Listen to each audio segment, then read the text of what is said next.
Esto raya la tortura. Son los viajes en tren más épicos y extremos del planeta. Es como si me hubieran clavado un picahielos en la pared del estómago. Atraviesan los entornos más inhóspitos del mundo.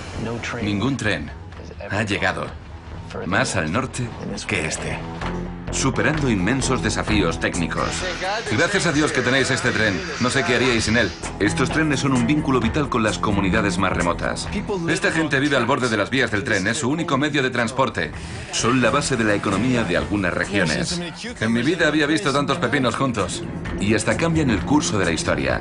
Si el país se siente unido es gracias a esta línea. Son los trenes más extremos del mundo. Trenes extremos.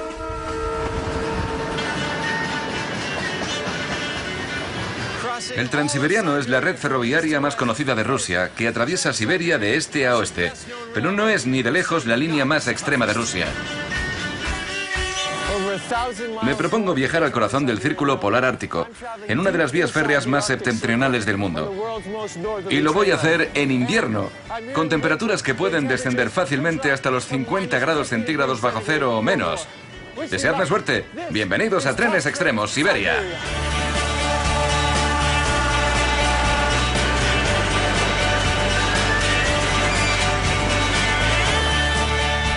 Aparte de ser el país más grande del mundo, Rusia cuenta con las mayores reservas de gas del mundo, principalmente en el remoto Ártico siberiano.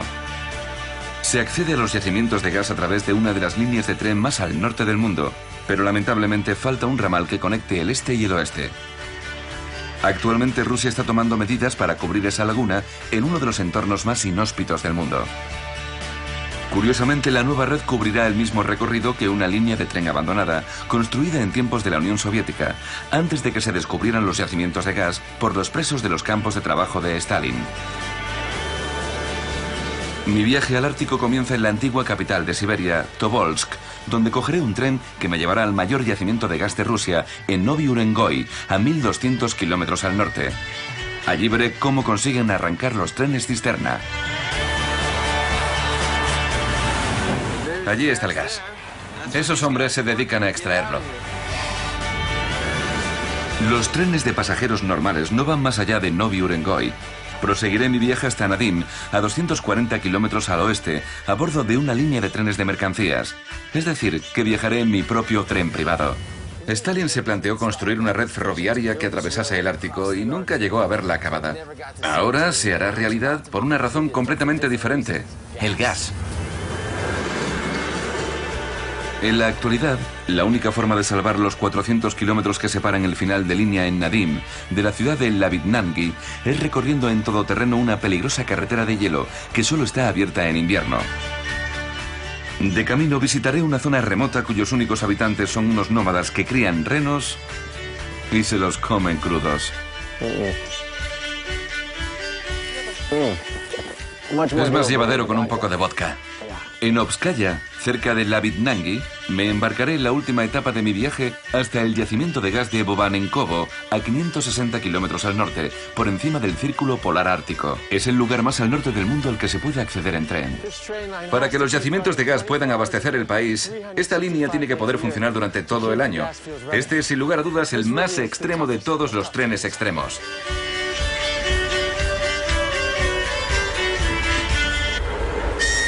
Los trenes de hielo de Siberia.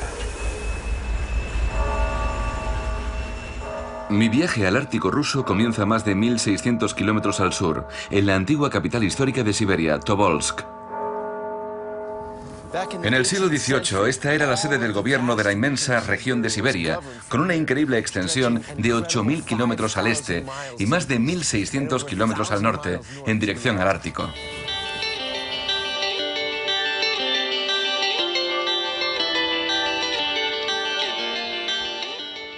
Justo enfrente del Kremlin de Tobolsk y de la hermosa Catedral de Santa Sofía, encontramos un vestigio mucho más siniestro del pasado, la cárcel de Tobolsk.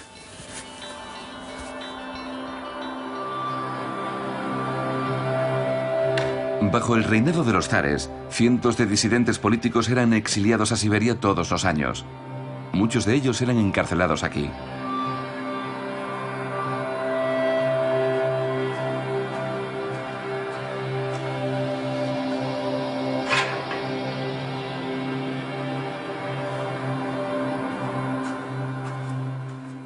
Tras la revolución comunista, el exilio de presos políticos y otros criminales a Siberia continuó a lo largo del siglo XX. Millones de individuos fueron condenados a trabajos forzados o fueron a parar al Gulag.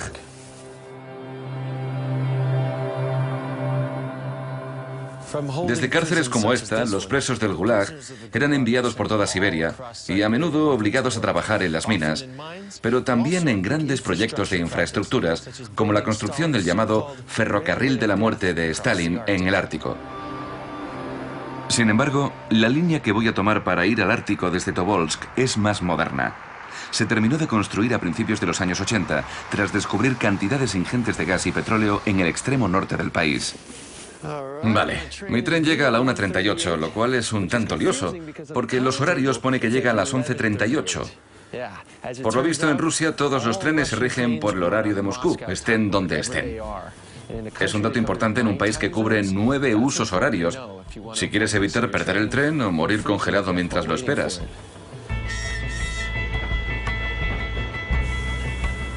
Bueno, aquí llega. Este es el tren que me va a llevar a las nieves del Ártico. ¿Estaré preparado? No sé. La verdad es que no lo sé. Ya veremos. Mi tren llega desde Moscú, a más de 2.500 kilómetros de distancia, y ha tardado un día y medio en llegar hasta aquí. En comparación, las cerca de 24 horas que me llevará mi viaje al norte parecen pan comido. Vamos allá. Tercera clase, asiento 40.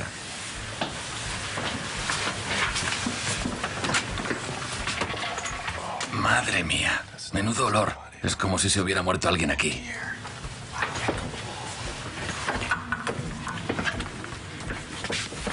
No lo descarto. Aquí es. 40. Vale. Empezamos bien. Hemos llegado a tiempo para coger nuestro primer tren.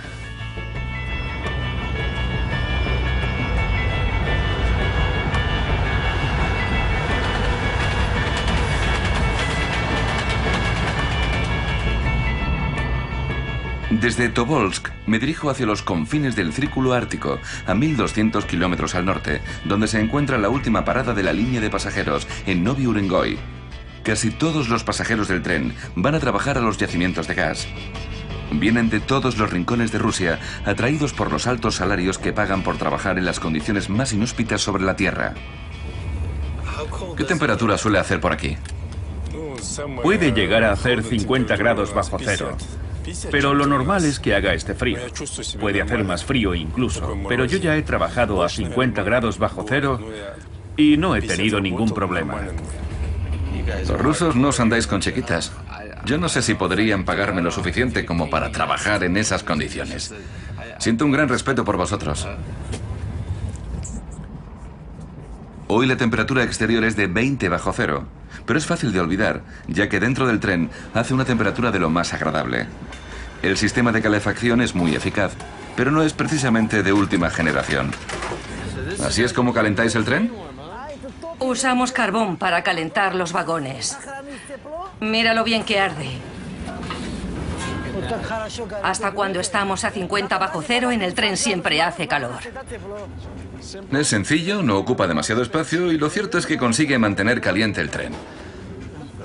Como podéis ver, es un sistema anticuado y tradicional, pero que funciona. Nos mantiene calentitos. ¿Os mantiene calentitos? Así es nuestra Rusia, una nación muy fuerte e industrializada. Mientras el tren hace una breve parada en mitad de ninguna parte, la afable encargada tiene que atender a otras obligaciones.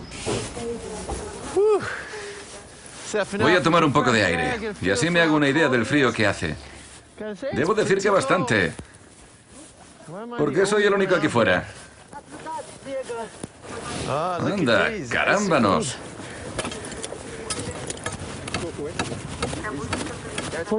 Si no quitas el hielo, se puede atascar la maquinaria. Hay que quitar la nieve y el hielo. para que no se peguen las ruedas. Esos carámbanos pueden ser un peligro.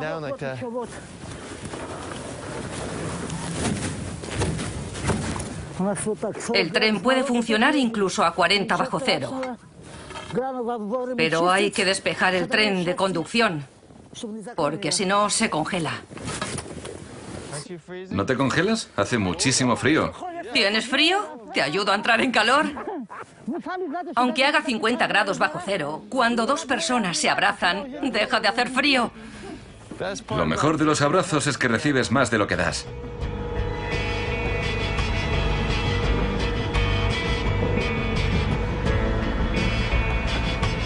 Mientras el tren prosigue su viaje hacia los yacimientos de gas del norte, nos cruzamos con un par de trenes de pasajeros y un montón de trenes cisterna cargados de gas condensado que se dirigen hacia el sur para abastecer la industria rusa y numerosas economías del resto de Europa.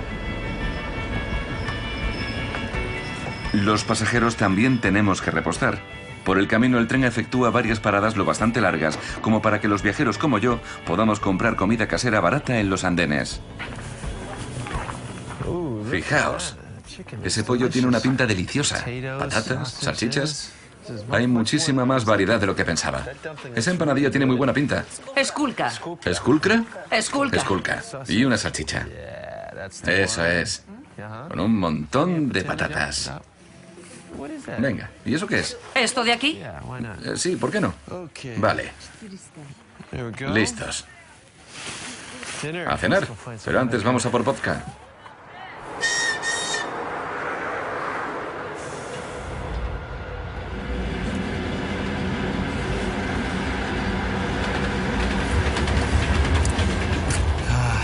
Cuando te ponen delante un plato de comida caliente, apetece comer cuanto antes de que se enfríe. Y cuando te sirven una botella enorme de cerveza, apetece beber antes de que se recaliente. No he podido encontrar vodka, pero he encontrado un poco de cerveza rusa. A ver qué tal está.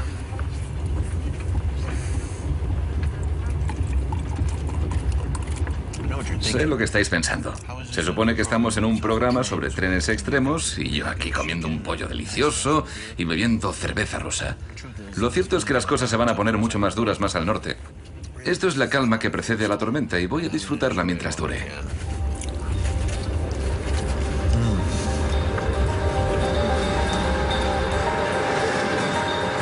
Efectivamente, como era de esperar, el clima empieza a empeorar según avanzamos hacia el norte. A medida que nos adentramos en la noche, se desata lo que parece ser una tormenta de nieve.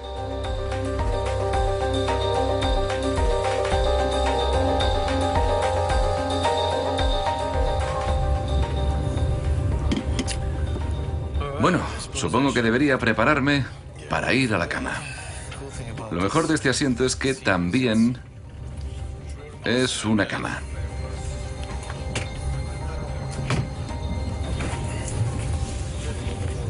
Colgamos esto aquí.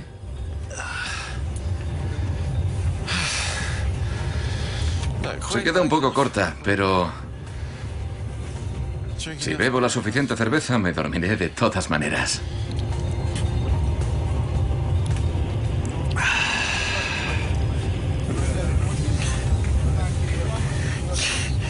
No se pueden apagar las luces en un vagón de 50 personas.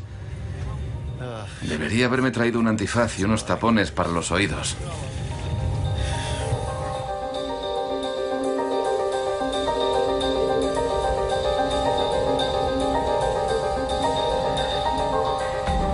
A primera hora de la mañana, a medida que nos acercamos a los yacimientos de gas y el destino final del tren, en Novi Urengoy, el tiempo se va despejando, pero la tormenta de anoche ha dejado una profunda capa de nieve.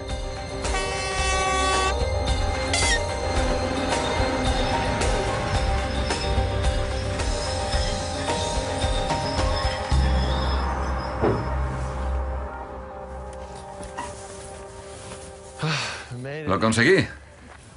Los yacimientos de gas. Sí que hace fresquito.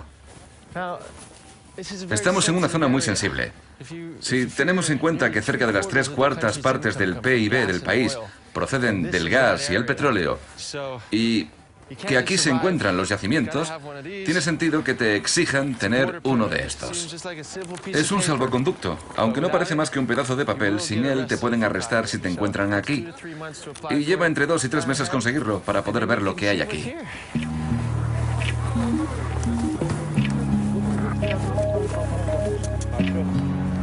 Situada a tan solo unos pocos kilómetros al sur del Círculo Polar Ártico, Novi Urengoy es hoy una gran ciudad, con una población de cerca de 100.000 habitantes.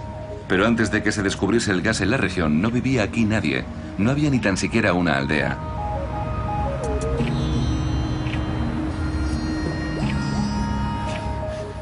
Es una ciudad tan nueva que el primer tren, no llegó aquí hasta 1982, en tiempos de la Unión Soviética. Es precioso. Y encima está muy bien conservado. Me encantaría quedarme y seguir contemplándolo, pero hace un frío que pela. Sé que vosotros no os dais cuenta, pero ahora mismo debemos estar a 20 grados bajo cero. No siento las puntas de los dedos y me duele la cara. Tengo que taparme más. Actualmente, Rusia posee las mayores reservas de gas del mundo por valor de varios billones de dólares. A raíz de ello, el Ártico ruso se ha transformado por completo. Todo comenzó aquí, a las afueras de Novi Urengoy, en 1966, cuando apareció en mitad de la nada lo que terminaría siendo uno de los mayores yacimientos de gas del mundo.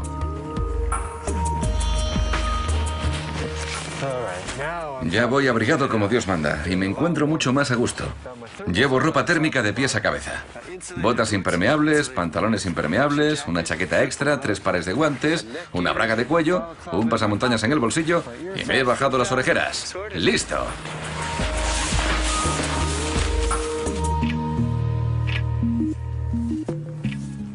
Cuando se empezaron a investigar los recursos potenciales de esta remota región, a principios de los años 60, fue aquí donde la primera prospección exploratoria dio con un océano de gas. ¡Bingo! No es de extrañar que lo celebraran por todo lo alto. Para la Unión Soviética, este enorme yacimiento no tardaría en cobrar una importancia económica decisiva. Hoy, 50 años más tarde, sigue siendo clave para la Rusia contemporánea. Más del 90% del gas ruso proviene de esta región. Y aunque en su mayoría es transportado a través de una red de gasoductos, la red ferroviaria también tiene una importancia vital para la economía rusa, ya que permite transportar gas condensado. Hay numerosos puntos como este en Novi Urengoy, donde vienen a repostar los camiones cisterna. Ahora mismo están preparando el tren, lavando los vagones cisterna al vapor antes de llenarlos de gas condensado. A continuación, se transformará en combustibles como la bencina y el queroseno, que es como llega a vosotros.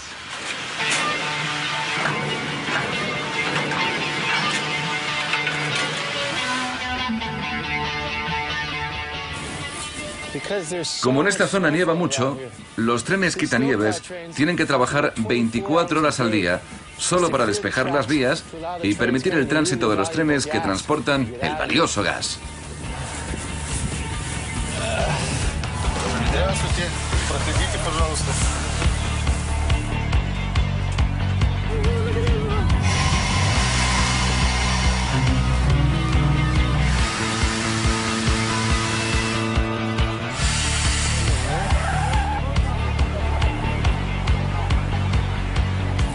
Mejor apartarse.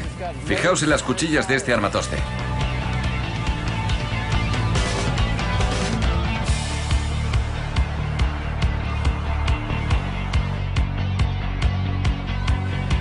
La nevada le ha pasado factura al tren. Se ha roto una pieza del quitanieves por el peso de la nieve y ahora tienen que repararla.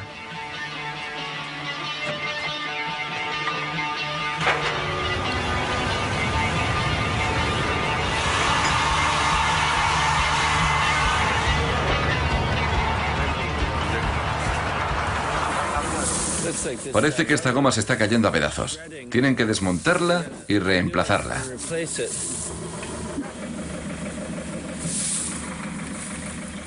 Es muy difícil hacer cualquier cosa en la nieve. Con el frío que hace, se te entumecen las manos. Con estos guantes no se pueden usar bien las manos. Pero si te los quitas, se te entumecen. Está desmontando la goma.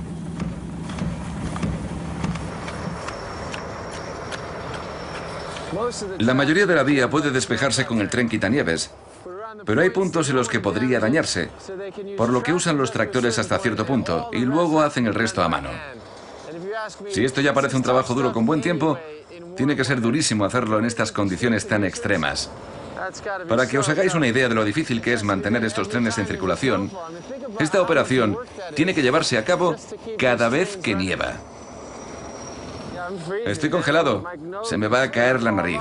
¿Qué quieres que te diga? Soy un flojeras. Pero para ti esto es el pan de cada día, ¿no? Tú no tienes frío, ¿verdad?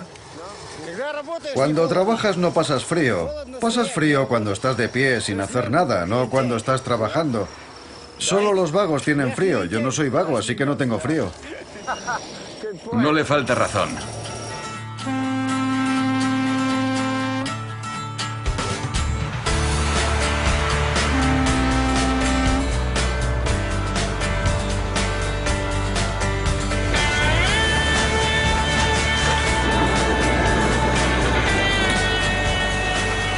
Una vez despejadas las vías, los trenes cisterna ya pueden dirigirse hacia el sur con su valioso cargamento de gas condensado.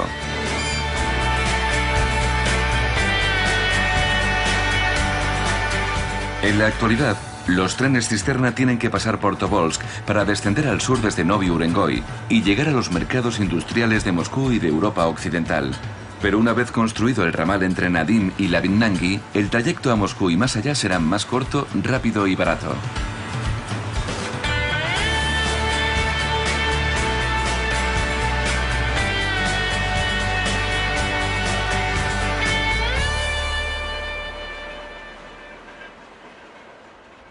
Por el momento, apenas se utiliza la vía muerta entre Novi Urengoy y Nadim. No hay trenes de pasajeros y solo circula un tren de mercancías al día. Pero es hacia donde me dirijo yo, y para que pueda pararme por el camino, he recibido un trato especial. Para la siguiente etapa de mi viaje dispongo de mi propio tren privado. ¿Qué os parece? Hola.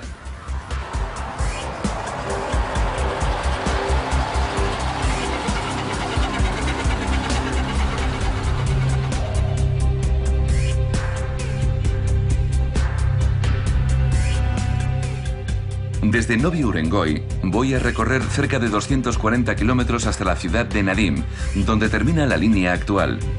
Pero está previsto construir una nueva línea que, partiendo de Nadim, seguirá el itinerario de la red iniciada por Stalin en los años 50 y que enlazará por fin con la línea procedente de Lavitnangi. De esta manera, esta vía inacabada y desierta no tardará en convertirse en un concurrido enlace con el Ártico, atestado de trenes cisterna cargados de gas. Me lo explica Sergei Kravets, de la compañía ferroviaria de Yamal, que está a cargo del mantenimiento de este tramo de la línea. ¿Este es el famoso ferrocarril de la muerte de Stalin que construyeron los presos del Gulag?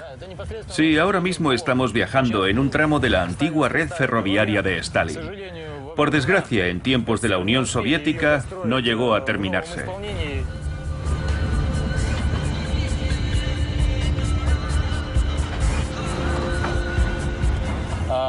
En la época de Stalin se usaba la red ferroviaria principalmente con fines militares, es decir, para el transporte de cargamento militar.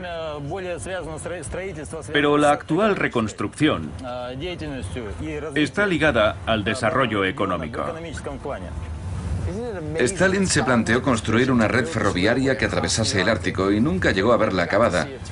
Y ahora está a punto de hacerse realidad por una razón muy diferente: el gas.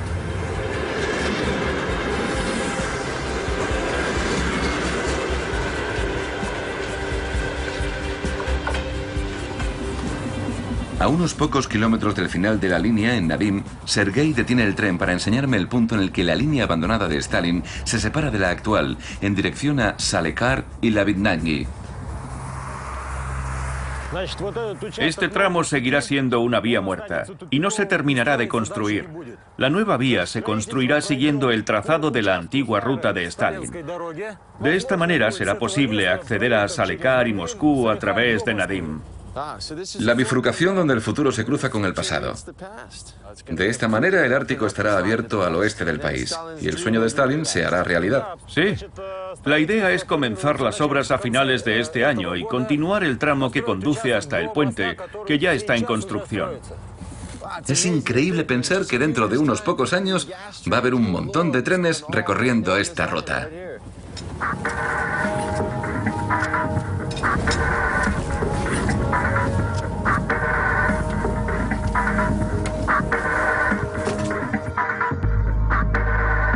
El viaducto mixto en construcción a las afueras de Nadim, por el que podrán circular trenes y automóviles, es una clara señal de la voluntad de las autoridades rusas de construir cuanto antes un enlace ferroviario transártico entre Nadim y Salekard. Además de proporcionar una ruta más corta para los trenes cisterna, la nueva red ferroviaria ayudará a desarrollar esta remota región. Antes de que se descubrieran los yacimientos de gas, Nadim era una pequeña aldea. Hoy es una ciudad de unos 50.000 habitantes. Pero entre Nadim y Salekard, otra ciudad de dimensiones equivalentes a 370 kilómetros al oeste, no hay línea de tren, ni carreteras, ni asentamientos de ningún tipo.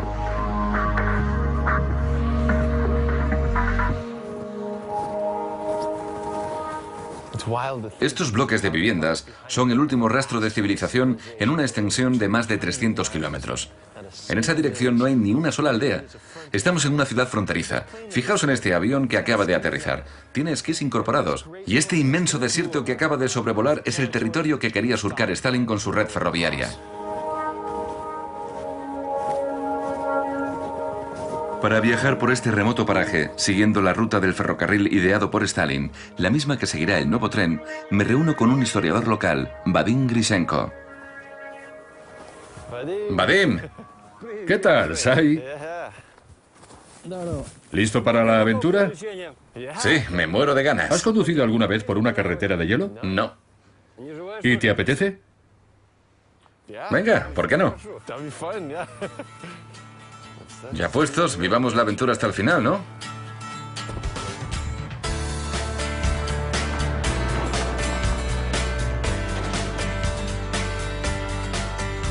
Mientras no se construya una nueva línea de tren procedente de Nadim, solo es posible recorrer esta remota región en invierno conduciendo sobre el suelo helado.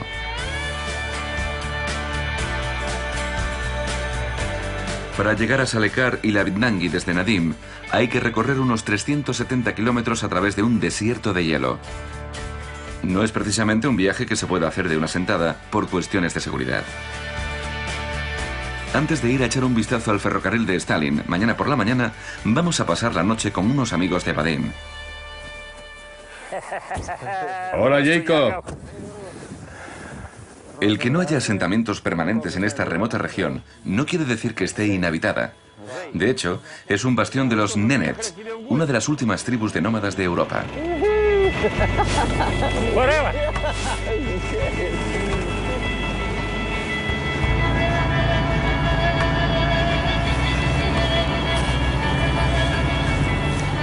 Hay decenas de miles de Nenets viviendo en pequeños campamentos temporales, en su migración por estas tierras inhóspitas con sus inmensas manadas de renos.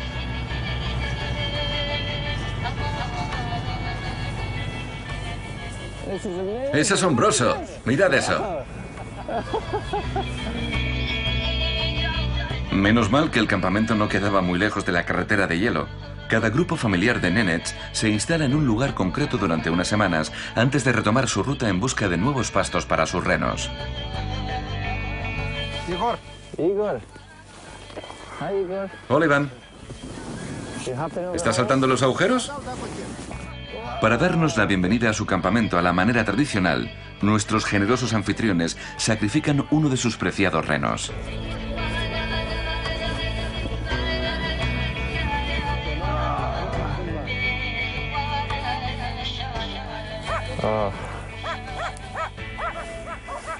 Me encanta comer carne, pero esta es la parte en la que prefiero no pensar. No creo que esté bien matar a un ser vivo. Los Nenets estrangulan al reno porque consideran que es la forma más compasiva e indolora de morir. Está boqueando en busca de aire. Pero pronto habrá acabado todo. Y nos dará de comer a todos.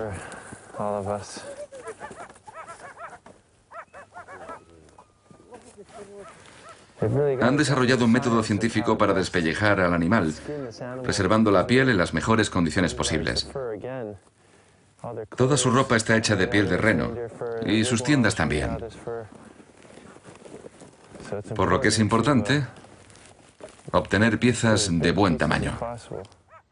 Para los nenets, las partes más deliciosas del reno son los riñones y el hígado.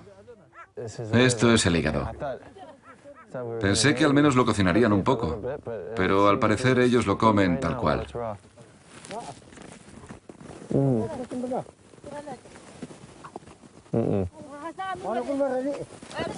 Me está costando. Estoy esperando el vodka, ya comeré luego. Sí, yo también agradecería un trago de vodka ahora mismo. Primero esto. Y luego esto. Es mucho más llevadero con un poco de vodka. ¿Y ese cucharón? No me digas que os bebéis la sangre. ¿Sí? Dios mío, ¿quién me mandaría a preguntar? Vale, vamos allá. Bien. Salud. Nastaroya.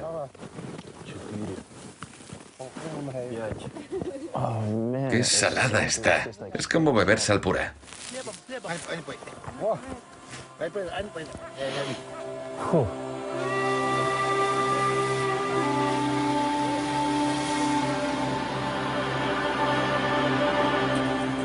Al caer la noche bajan las temperaturas.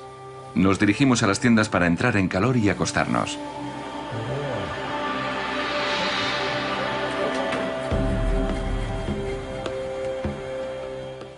Madre mía.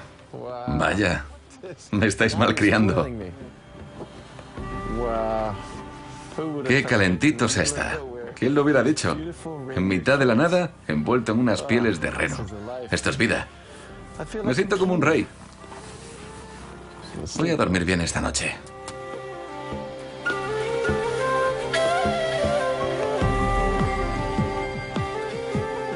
Nuestros anfitriones se levantan temprano para buscar pastos para sus renos durante el día, mientras nosotros proseguimos nuestro viaje por la ruta del ferrocarril inacabado de Stalin. A medida que avanzamos por nuestra carretera helada, vamos avistando una serie de puentes ferroviarios en ruinas. Son vestigios de la línea que atravesó este remoto paisaje a principios de los años 50.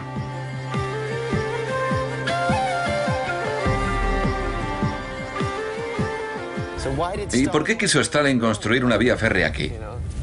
Por aquel entonces aún no se habían descubierto los yacimientos de gas.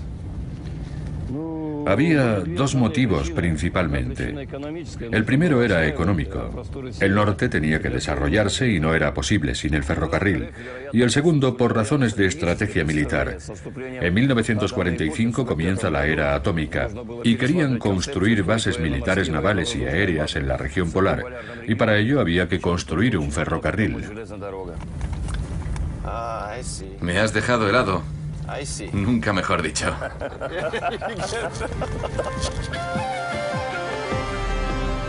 En este tramo del llamado ferrocarril de la muerte de Stalin, el vestigio mejor preservado de lo ocurrido aquí a finales de los años 40 y principios de los 50, durante la era del Gulag comunista, es el campo de trabajo número 93.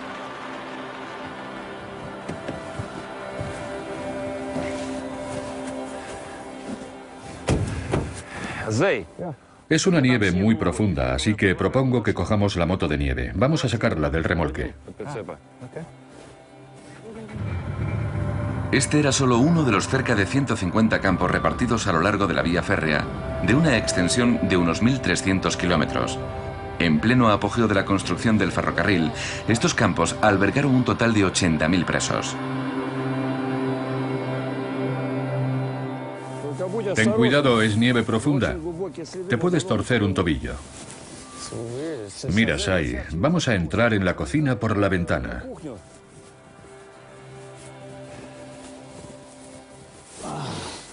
Aquí es donde cocinaban para los presos, en esos grandes contenedores. Mira, está totalmente congelado. ¿Qué cazuelas más grandes? ¿A cuánta gente daban de comer aquí? Calculo que habría aproximadamente unos 300 presos. en este campo. Son muchos. ¿Y estaban bien alimentados? No se morían de hambre, pero la comida era muy sencilla.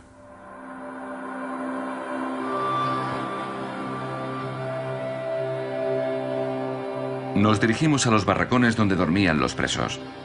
De los cerca de 300 internos de este campo y los más de 80.000 que trabajaron en la región en el ferrocarril de Stalin, solo un pequeño porcentaje eran criminales reincidentes. Más de la mitad habían sido condenados por delitos menores, como robar una barra de pan, un delito castigado con 2 o más años de trabajos forzados. Aparte de ellos, casi una cuarta parte de los presos eran los llamados enemigos del pueblo, es decir, disidentes acusados de crímenes políticos contra el régimen comunista.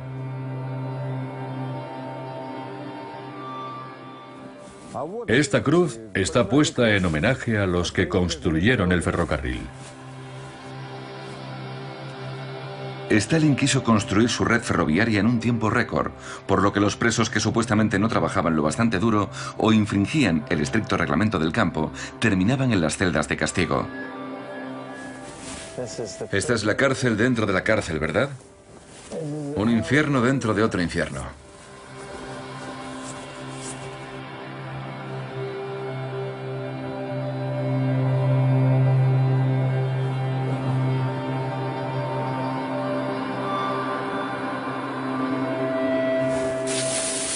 Más te valía no acabar aquí, ¿no? Hace un frío que pela. Ahora mismo estamos a 25 grados bajo cero y ni siquiera es el mínimo. Sé que pueden alcanzarse temperaturas de hasta 60, 65 bajo cero. Hay una ventana abierta ahí. ¿Cómo hacían para no morirse de frío? En realidad había un cristal en la ventana y había una estufa, o sea que les entraba aire caliente. Así que, aunque hacía frío, nunca hacía tanto como para que los presos se murieran. No querían matar a los presos, ya que los necesitaban para construir el ferrocarril. Pero finalmente, la línea de tren de Stalin no vería nunca la luz.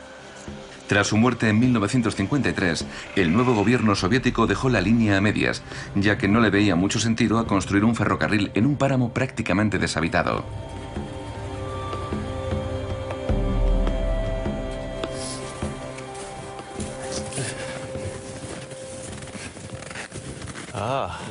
Mira estos vestigios ahí. Está completamente en ruinas. Estas vías rotas son una especie de metáfora de los sueños rotos de Stalin, ¿no? Cuando lo ves tan de cerca te das cuenta de lo que supuso construir el ferrocarril, colocar cada clavo. Y no puedo dejar de pensar que hoy, que se supone que hace bueno, hace sol y no hay viento, estamos a 24 grados bajo cero. Hace muchísimo frío. Imaginad cómo sería trabajar aquí en pleno invierno. Es terrible pensar en todo ese trabajo, todo ese sufrimiento que no sirvió para nada.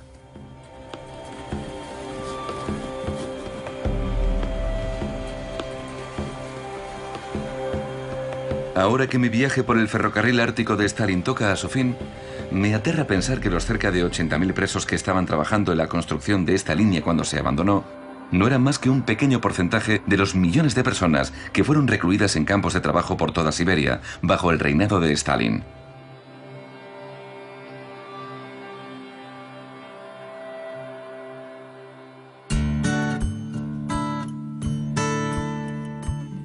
Tras recorrer más de 300 kilómetros de desierto helado, la carretera nos devuelve a la civilización moderna en la ciudad de Salekar, que cuenta con cerca de 40.000 habitantes. Es el punto más al norte en el que he estado de momento, situado justo encima del Círculo Polar Ártico.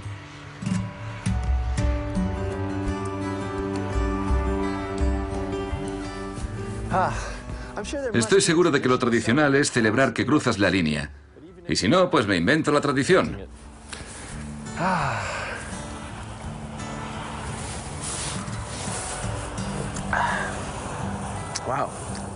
Ya me ha subido la temperatura 5 grados. Ahora no estoy en el Círculo Ártico. Y ahora sí. Qué calentito. Ahora no estoy en el Círculo Ártico. Y ahora sí. Estoy de broma. De todas las barreras naturales que se interponen en el recorrido de la nueva línea a Moscú, el mayor reto que ha tenido que superar la construcción es el río que atraviesa Salekard, el Ob, con su más de 1,5 kilómetros de ancho, y que está congelado la mitad del año.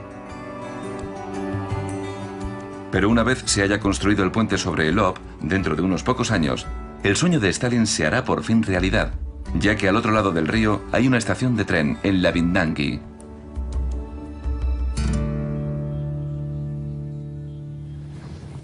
Aquí es donde comienza de nuevo la red ferroviaria existente. Y se pueden coger trenes de pasajeros hasta Moscú. Es aquí mismo. Pero no pienso volver a casa aún. Para la última etapa de mi viaje, voy a dirigirme aún más al norte, adentrándome cientos de kilómetros en el Círculo Ártico, en la línea de tren más al norte del mundo. Es por allí. Al final de la carretera de Lavidnangi se encuentra la ciudad de Obskaya, que es el punto de partida de una nueva línea de tren privada con destino al yacimiento de gas de Bobanenkovo. Esta red ferroviaria es gestionada por Gazprom, que controla cerca del 90% de las reservas de gas de Rusia, convirtiéndola en la mayor empresa gasística del mundo. Este es el tren. Pero antes de embarcarme tengo que pasar por un control de seguridad, como en los aeropuertos, para registrar mis maletas y cachearme. Máxima seguridad.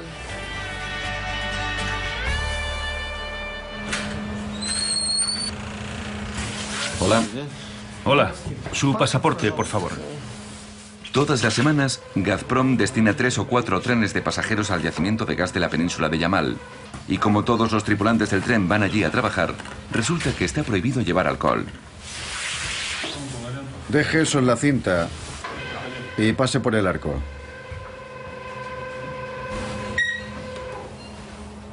¿Vodka, whisky, alcohol? ¿Vodka? No está permitido el alcohol. Adiós. Adiós.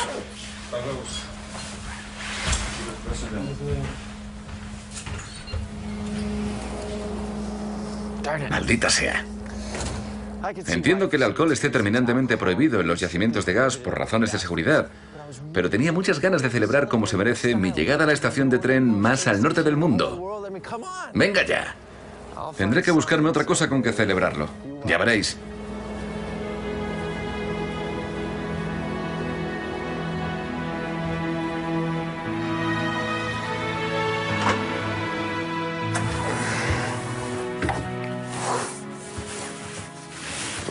¡Cuánto lujo!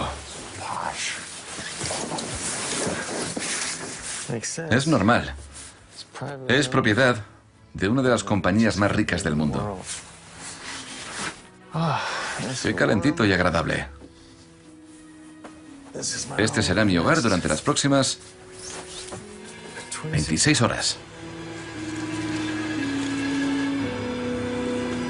Desde Obskaya, el tren recorre otros 560 kilómetros en dirección al norte, más allá del Círculo Ártico. Nos llevará todo un día llegar al final del trayecto en el yacimiento de gas de Bobanenkovo.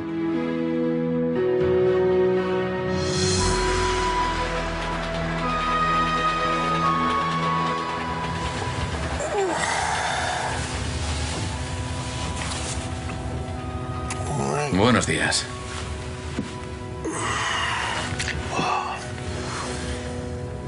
Mirad eso. ¿Seguro que estoy despierto? Tengo la sensación de que estoy soñando.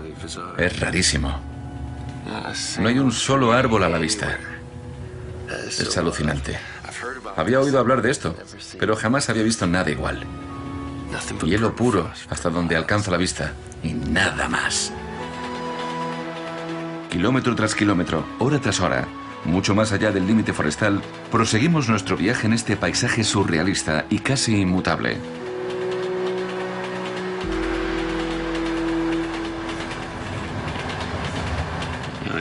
Es agradable estar a cielo abierto y tal, pero empiezas a echar de menos algo que mirar.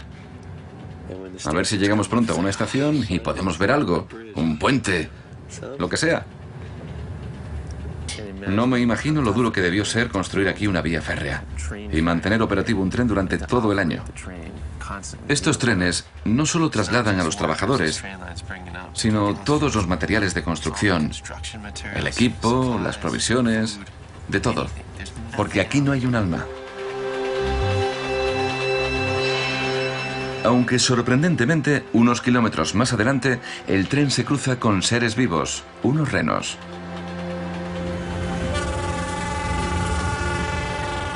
Hay miles de renos atravesando el paisaje. Mira cuántos allí y allí. Todo el mundo está saliendo de su compartimento para sacar fotos. Voy a hacer lo mismo.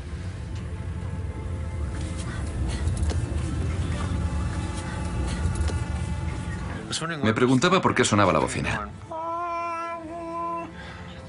Era para decirles, apartad o vamos a tener que arrollaros. Pero mira qué criaturas más preciosas. Increíble. Naturalmente, estos renos conviven con unos ganaderos nómadas que llevan la vida más apartada del así llamado mundo moderno que se pueda imaginar. Viendo este entorno tan vasto, gélido, inhóspito y glacial, parece mentira que los Nenets hayan escogido vivir aquí.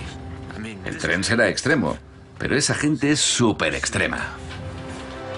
Mis compañeros de viaje en los yacimientos de gas viven en apartamentos con calefacción central, aunque para ser justos, ellos también tienen que ser duros de pelar para venir a trabajar aquí en pleno invierno, en estas condiciones climáticas. Tendrías que venir aquí cuando hace 40 o 50 grados bajo cero, o cuando no se puede ver nada por la niebla.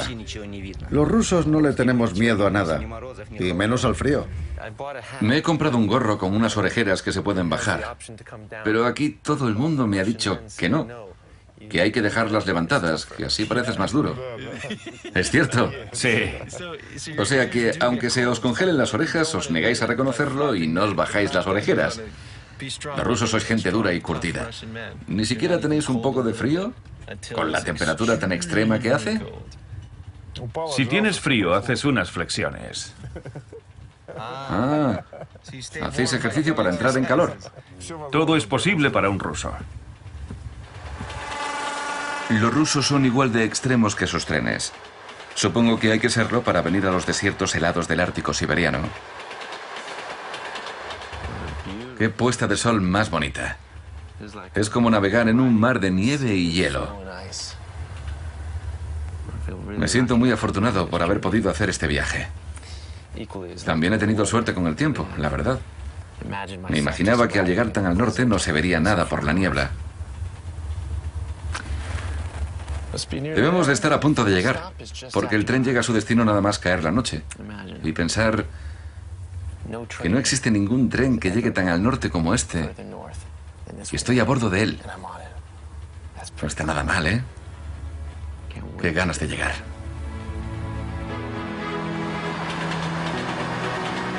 Al caer la noche, el tren se aproxima a su destino, el inmenso yacimiento de gas de Bobaninkovo, donde concluye mi viaje.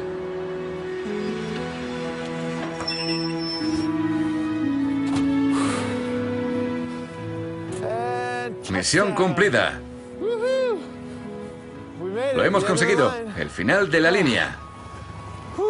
¡Qué frío!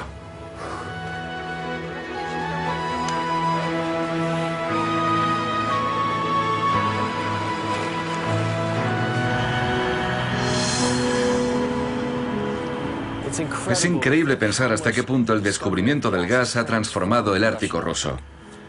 Gracias a ello, la red ferroviaria de la región está en constante expansión. Y el sueño de Stalin de construir un ferrocarril así está a punto de hacerse realidad. En mi caso, mi sueño era simplemente alcanzar el punto más al norte del mundo accesible en tren. Y aquí estoy. Así que creo que ha llegado el momento de celebrarlo. Puede que ya no tenga mi botella de vodka, pero aún me queda esto. Os prometo que es agua. Nazdaroya. Salud.